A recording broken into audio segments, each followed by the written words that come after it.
Salam, hörmətli YouTube və TikTok izləyiciləri, sizləri yenidən xoş gördük. Bura Gəncə şəhəridir. Gəncə şəhərində deməli Gəncə Tibb Kollecinə yaxın bir ərazisi.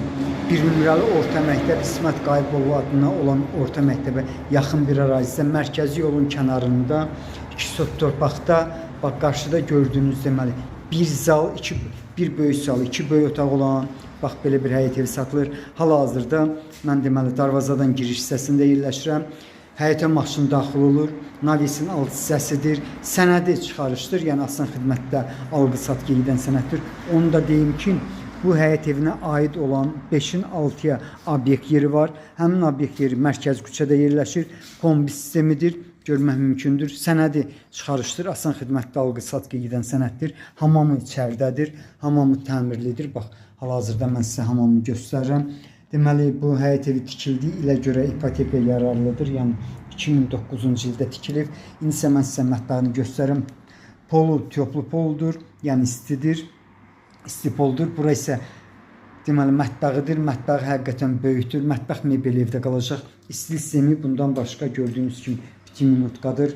İndi isə ən böyük ölçüsünə görə ən böyük otağa keçirəm. Bu otağın ölçüsü 5-in 6-yadır. Kör otaq yoxdur.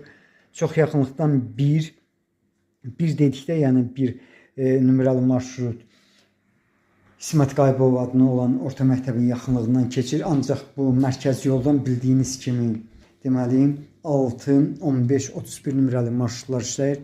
Bura isə zalıdır. Zalı həqiqətən böyükdür, hündürdür. Yəni ölçüsü 4-ün 8-ədir. Bax bu cürdür, təmirlidir. İndi isə mən sizə ikinci otağı göstərirəm. İkinci otağın ölçüsü 4-ün 4-ədir. Yenə təkrar edirəm, kör otaq yoxdur. İndi isə bax ikinci otağı görmək mümkündür. Bax belə bir həyət evinin deməli 95 kvadrat metrdir. Bir böyük zal, 2 böyük otağı. Bundan başqa bu həyət evinə aid olan obyekt yeri var. Yəni 5-in 6-yadır. Mərkəzi küçədə yerləşir. Bax belə bir daşınmaz əmlakın qiyməti 130 min manatdır. Onu da deyim ki, qiymətində mən bildiyimə görə razılaşma olmalıdır. Sizlərə uğurlar.